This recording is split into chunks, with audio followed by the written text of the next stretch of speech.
আসসালামু আলাইকুম রহমতুল্লাহি ওবরকাতুহু। সম্মানিত দর্শক, অবস্থা দৃষ্টে মনে হচ্ছে সরকার খুব হার্ড লাইনে চলে যাচ্ছে।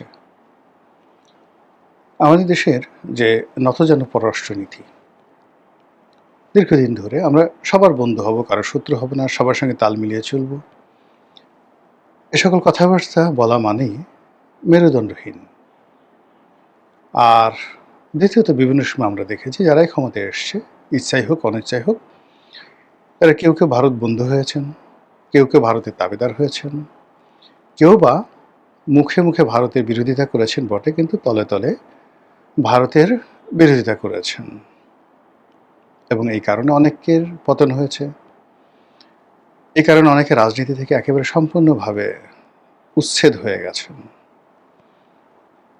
অনেকে জীবন দিয়েছেন। একে এক উদাহরণ দিই। ভারতের সাথে কোনো অবস্থাতেই শেরে বাংলাকে ফজলুল হকের যে সম্পর্ক, এটা খুব ভালো ছিল। এই কারণে পাকিস্তান রেজিমে তিনি কখনো রাজনীতিতে সাইন করতে পারেননি, ভারতের দালাল হওয়ার কারণে। তিনি একসময় কলকাতা সিটি কর্পোরেশনের মেয়র ছিলেন, অবিভক্ত বাংলার শিক্ষামন্ত্রী ছিলেন, প্রধানমন্ত্রী ছিলেন, আরও অনেক কিছু, কংগ্রেসের সভাপতি ছিলেন, তারপর মুসলিম লীগের সভাপতি ছিলেন, নিখিল ভারত মুসলিম লীগের, এবং একই সঙ্গে মানে কংগ্রেসেরও সভাপতি, মুসলিম লীগের সেক্রেটারি, অথবা কংগ্রেসের সেক্রেটারি মুসলিম লীগের সভাপতি। এরকম মানে জৌলুসপূর্ণ একজন সর্বভারতীয় রাজনীতিবিদ, যেটা ভারতে তৈরি হয়নি। আপনি কল্পনা করতে পারেন যে এখন যদি নরেন্দ্র মোদী তিনি হন বিজেপির সভাপতি এবং কংগ্রেসের সাধারণ সম্পাদক, কিংবা বাংলাদেশে ধরুন ওবায়দুল কাদের, তিনি যদি আওয়ামী লীগের সেক্রেটারি হন, একই সঙ্গে বিএনপির সভাপতি হন, বা তারেক রহমান সাহেব এখন বিএনপির সভাপতি, আওয়ামী লীগের সেক্রেটারি, এরকম যদি ঘটনা হয়, আপনি কেমন মনে করবেন? ঠিক সেম ঘটনাটা সর্বভারতীয় রাজনীতিতে শেরে বাংলাকে ফজলুল হকের সঙ্গে ঘটেছিল, এবং তার পলিটিক্যাল সেক্রেটারি বা প্রাইভেট সেক্রেটারি ছিলেন পণ্ডিত জওহরলাল নেহেরু। আর জওহরলাল নেহেরুর আগে জওহরলাল নেহেরুর বাবা মতিলাল নেহেরু কিন্তু তার প্রাইভেট সেক্রেটারি ছিলেন। সো এইরকম একটা লোক কেবলমাত্র ভারতের সাথে সম্পর্ক হওয়ার কারণে পাকিস্তান রাষ্ট্রে নিগৃহীত হয়েছেন, অপমানিত হয়েছেন, লাঞ্ছিত হয়েছেন। কিন্তু তারপর আবার পাকিস্তান যখনই বিপদে পড়েছে, সেটা 1954 হোক, 57-এ হোক, 58-এ হোক, বারবার এই বৃদ্ধ লোকটির কাছে তারা গিয়েছে, কিন্তু পাকিস্তান জমানায় তাকে দাঁড়াতে দেওয়া হয়নি। একইভাবে আমেরিকা প্রীতি থাকার কারণে পাকিস্তানেও নিগৃহীত হয়েছেন, আর ভারতে মারাত্মকভাবে নিগৃহীত হয়েছেন হোসেন শহীদ সোহরাওয়ার্দী। কাজে দিল্লি, পিন্ডি এবং আমেরিকার ওয়াশিংটন, এই ক্ষেত্রে আপনার যদি কোনো একটা ট্যাগ লাগে, তাহলে সেই আপনি 47 থেকে এখন পর্যন্ত রাজনীতির যত ইতিহাস দেখেন, যাদেরই এই ট্যাগ লেগেছে তারা সেখান থেকে বেরোতে পারেনি।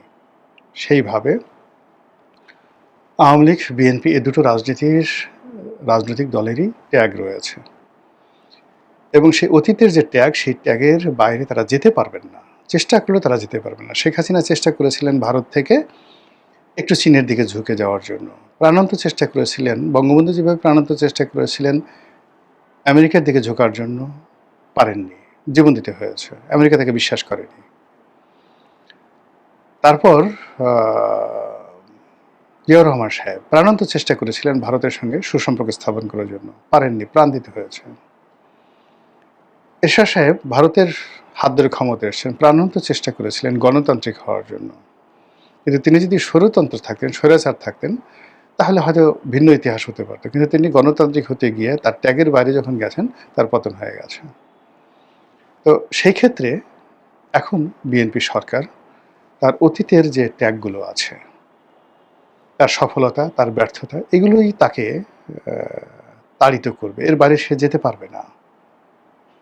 অর্থাৎ জিয়াউর রহমান সাহেব যে কাজগুলো করেছেন, বেগম জিয়া যে কাজগুলো করেছেন, যে কয়বার তারা সরকার পরিচালনা করেছেন, তখন তাদের যে লিগেসিগুলো ছিল, মানে যেগুলো সফলতা ছিল, এবার এসে তারাও ঠিক সেম সফলতাগুলো করতে পারবেন। এটা হলো নর্মাল ফেনোমেনা।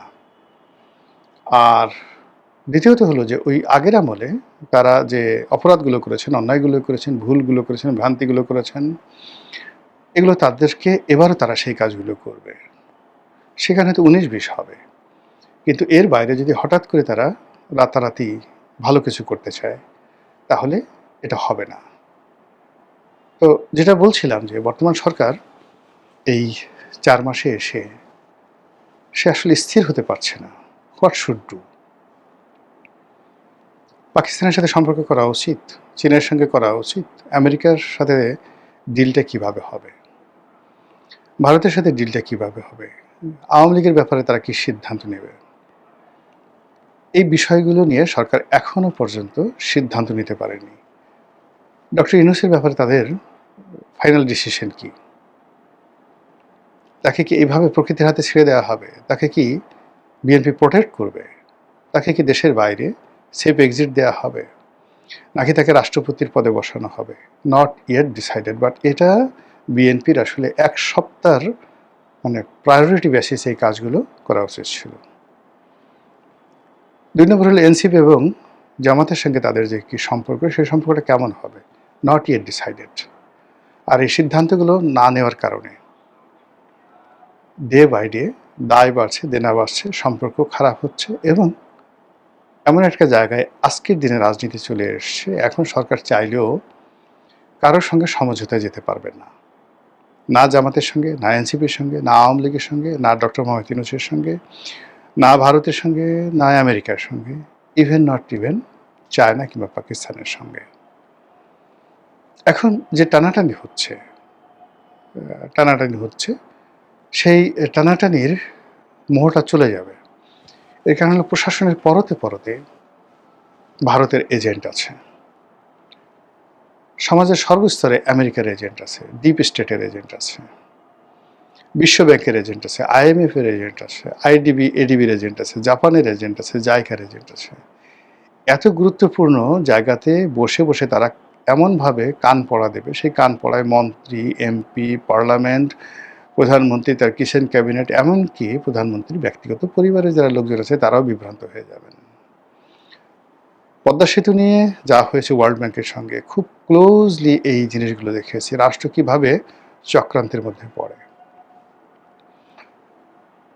ভারতের সঙ্গে বাংলাদেশের যে সম্পর্কটা, এটা রসায়নটা আমি দেখেছি, সংসদ সদস্য হিসেবে দেখেছি, বাইরে দেখেছি, সংসদের বাইরে দেখেছি, ডিপ্লোম্যাটদের সাথে চলতে গিয়ে, কূটনীতি পাড়ায় চলতে গিয়ে। এখন দেখেন অনেকে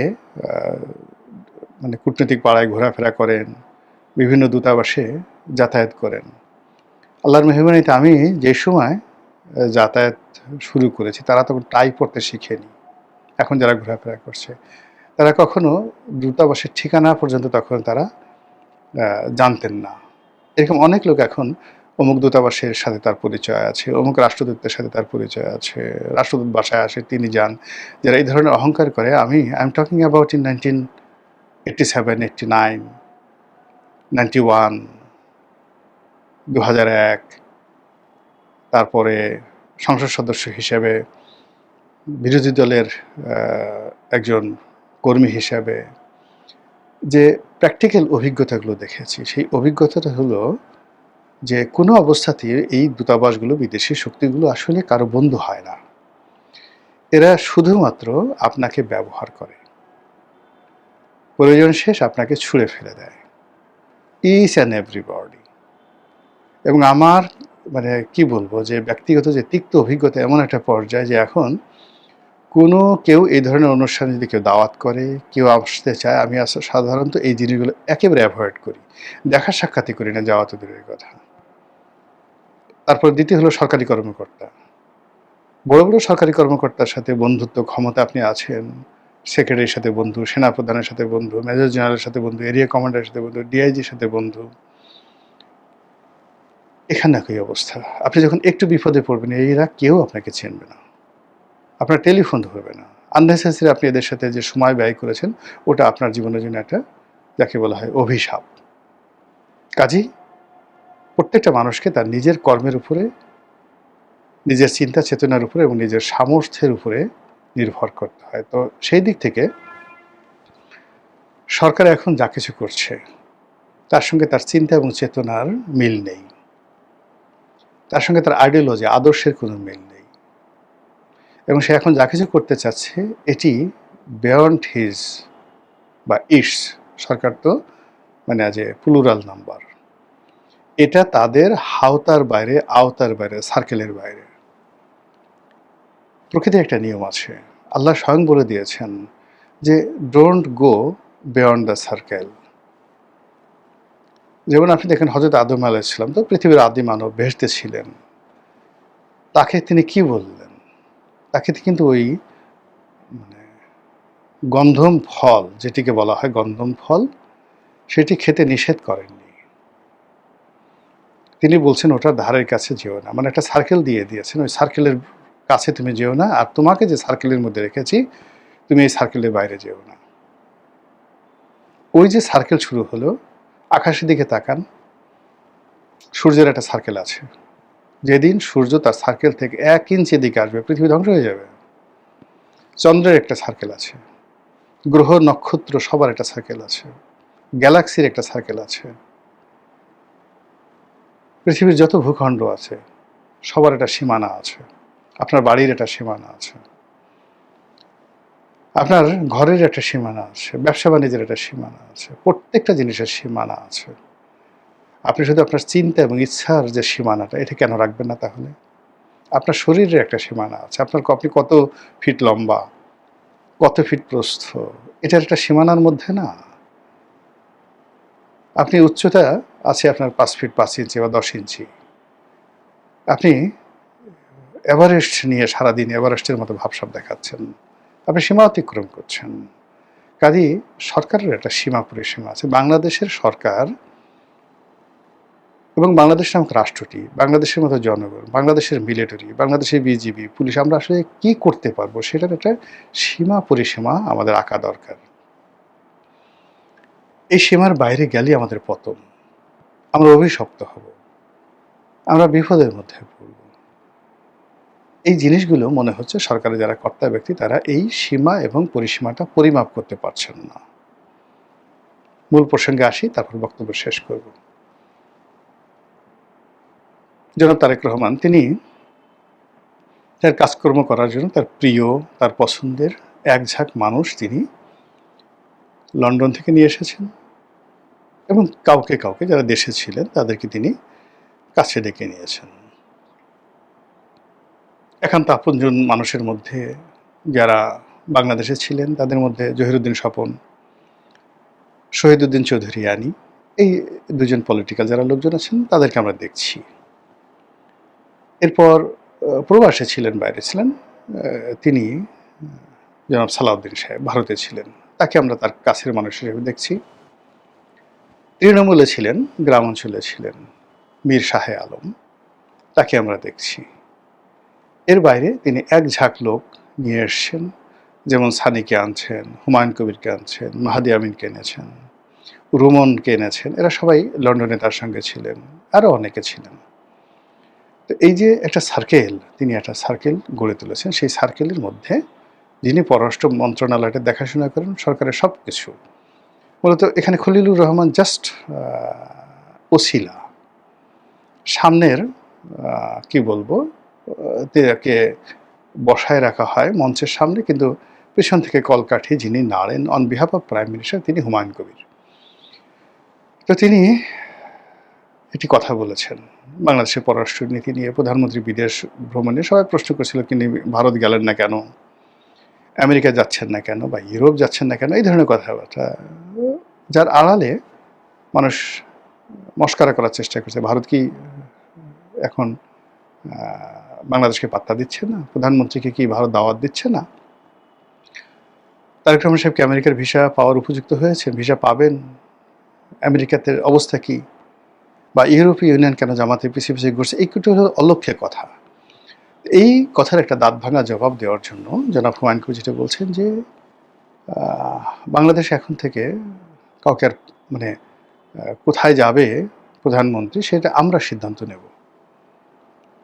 কেউ দাওয়াত দিলে যে যেতে হবে, নট লাইক দ্যাট। আর কেউ দাওয়াত না দিলে সেখানে যে জোর করে যেতে হবে তাও না। আমাদের যেখানে প্রয়োজন আমরা সেখানে যাব। অবাধ স্বাধীন সার্বভৌম রাষ্ট্র হিসেবে আমরা এখন যেখানে যাচ্ছি আমাদের প্রয়োজন, আগামীতে যদি কোনো প্রয়োজন আমরা ভারত যাব, প্রয়োজন হলে আমরা আমেরিকাতে যাব, আর প্রয়োজন না হলে আমরা যাব না। এই কথার মধ্যে কোনো ত্রুটি নেই, একেবারে সহি কথা। কিন্তু বাস্তবতা হলো যে এই কথার ফলে পশ্চিমা দেশগুলোর সঙ্গে যে তিক্ততা শুরু হয়ে গেছে, আলটিমেটলি ভারতের সঙ্গে যে তিক্ততা শুরু হয়ে গেছে, এখন মার্কিন রাষ্ট্রদূত ব্রেন্ট ক্রিস্টেনসেন তিনি চাঁপাইনবাবগঞ্জে যাচ্ছেন। আচ্ছা বলেন তো কেন যাচ্ছেন? ওনার চাঁপাইনবাবগঞ্জে গিয়ে হাঁসের মাংস, কালাই রুটি খাওয়ার দরকারটা কি? ঠিক সেম কাজটি পিটার ডি হাস করেছিলেন, ঠিক একই কাজ ড্যান ডাব্লিউ মজিনা করেছিলেন। সারা বাংলাদেশ চষে বেরিয়েছেন। ফলে এই যে ড্যান ডাব্লিউ মজিনা তিনি সাতক্ষীরে গেছেন, যশোর গেছেন, কুয়াকাটায় গেছেন, কক্সবাজারে গেছেন, সারা বাংলাদেশ ঘুরে বেরিয়েছেন, রংপুর গেছেন। মার্শাল বার্নিকাট বুম প্রত্যেকটা ঢাকার শহরে অল পলিটিশিয়ান তাদের সঙ্গে ব্যক্তিগত বৈঠক করেছেন। অসংখ্য মানুষের বাসায় গোপনে গেছেন, প্রকাশ্যে গেছেন। অসংখ্য প্রায় প্রতিদিনই যে সকল পারিবারিক গুলশান বনানীতে এই সকল আড্ডা বসত, 20 জন 25 জন, যেখানে বাছা বাছা পলিটিশিয়ান, বাছা বাছা ঝানু, কূটনীতিবিদ, ব্যবসায়ী, তাদেরকে দিয়ে 20-25 জনকে নিয়ে এই মার্কিন রাষ্ট্রদূত বহু মিটিং করেছেন মার্শাল বার্নিকাট বুম শেখ হাসিনার জামানাতে। আপাত দৃষ্টিতে মনে হয়েছে এটা একটা ফ্যামিলি গ্যাদারিং, কিন্তু এগুলো ফ্যামিলি গ্যাদারিং ছিল না, এটা অনেক কিছু ছিল। এমনকি ওই অনুষ্ঠানে যারা উপস্থিত হতেন তারা নিজেরাও জানতেন না। তার পরিণতিতে যখন ডিপ স্টেটের খেলাধুলা শুরু হয়ে গেল, শেখ হাসিনা একটা নিঃশ্বাস নেওয়ার সুযোগ পাননি। একইভাবে এই যে ব্রেন্ট ক্রিস্টেনসেন তিনি এখন দৌড়াদৌড়ি করছেন, আবার তিনি এসে পররাষ্ট্রমন্ত্রীর সাথে দেখা করছেন। সবাই লোকজন বলছে যে তিনি দেখা করছেন রাগ হয়ে, এই কারণে যে কেন আমেরিকার অনুমতি ছাড়া এই মুহূর্তে চীনে জনাব তারেক রহমান সাহেব যাচ্ছেন। কিন্তু সেই কথা না বলে, মানে ঠাট্টা কাকে বলে, তিনি বলছেন যে আমি পররাষ্ট্রমন্ত্রীর কাছে এসেছি বাংলাদেশের লোকজন যেন বিশ্বকাপে আমেরিকাকে সাপোর্ট করে, এবং আমেরিকা যে জিতবে এই জিতার ব্যাপার ইচ্ছা করলে বাংলাদেশের যারা জনগণ তারা বাজি ধরতে পারে, এবং বাজি ধরলে তারা বাজিতে হারবে না। আচ্ছা বলেন তো, এর চাইতে ঠাট্টা, মস্কারা, ফাজলামো, মানে নতুন দুলাভাই তার শ্যালিকার সাথে এই ধরনের ফাজলামো করে না আমাদের এই সমাজে। মানে এই ধরনের মস্কারা। পররাষ্ট্রমন্ত্রী খলিলুর রহমানের সাথে ব্রেন্ট ক্রিস্টেনসেন দেখা করেছেন, আর খলিল সাহেব জনগণকে বলবেন যে উনি আমাদের সাথে দেখা করেছেন, এখন থেকে আপনারা ব্রাজিলকে বাদ দিয়ে মানে আর্জেন্টিনাকে বাদ দিয়ে, ইটালিকে বাদ দিয়ে, ফ্রান্সকে, এমবাপ্পেকে বাদ দিয়ে আপনারা আমেরিকার দলকে সাপোর্ট করেন। এটার জন্য ক্রিস্টেনসেন এসেছেন। আপনি বলেন তো, আপনাকে যদি 1 মণ গাঁজা খাওয়ানো হয়, গাঁজার রসের মধ্যে একটা পুকুর তৈরি করা হলো গাঁজার নির্যাস দিয়ে, এই পুকুরে আপনি সারাদিন গোসল করলেন, তারপরে একটা গাঁজার বিছানায় আপনি শুয়ে রইলেন, বিছানা, গাঁজার বিছানা, বালিশ গাঁজা, তোষক গাঁজা, সব কিছু গাঁজা, কোলবালিশ গাঁজা, আর যে লেপ গাঁজাতে তৈরি। তারপরে আপনার কাছে এই ধরনের একটি গল্প বলা হলো, আপনি কি বিশ্বাস করবেন? তো মস্কার আর এমন একটা জায়গাতে আমেরিকা নিয়ে এসছে। ভারতের কলকাতাতে যে সকল কথাবার্তা হচ্ছে, নরেন্দ্র মোদী স্বয়ং বারবার কলকাতা সাপোর্ট করতেছেন। আপনি ইউনূসের জমানা থেকে বারবার ভারতের যে নিরাপত্তা উপদেষ্টা অজিত দোভাল কলকাতাতে অফিস করছেন নিয়মিত, আর এখন নিয়মিত নরেন্দ্র মোদী আসছেন, অমিত শাহ আসছেন। ভারতের সেনাপ্রধান বারবার ইস্টার্ন রিজনে তাদের যে পূর্বাঞ্চলীয় কমান্ড, সেই পূর্বাঞ্চল কমান্ডে কেন বারবার আসাম আসছেন, কেন বারবার ত্রিপুরা আসছেন, কেন বারবার শিলিগুড়িতে আসছেন? একবার একটু চিন্তা করেন যে আমরা জাহান্নামে বসিয়া হাসি পুষ্পের হাসি, আর ঠিক সেই সময়টিতে আমরা নিজের ইচ্ছে মালয়েশিয়া যাচ্ছি, আমরা নিজের ইচ্ছায় চীনে যাচ্ছি। ভালো, যদি হজম করতে পারেন আলহামদুলিল্লাহ, যদি দাঁড়াতে পারেন আরও আলহামদুলিল্লাহ, যদি স্বাধীনতা এবং সার্বভৌমত্ব কাউকে পাত্তা না দিয়ে সব কিছু সুসংগত করতে পারেন, মাথায় করে নাচব। কিন্তু সীমার বাইরে গিয়ে কোনো একটা কাজ করতে গিয়ে যদি আমাদের সবাইকে বিপদে ফেলেন, তাহলে সেটার দায় দায়িত্ব কে নেবে? মহান আল্লাহ আমাদের সবাইকে হেদায়েত দান করুন, হেফাজত করুন। আসসালামু আলাইকুম ওয়া রাহমাতুল্লাহি ওয়া বারাকাতুহু।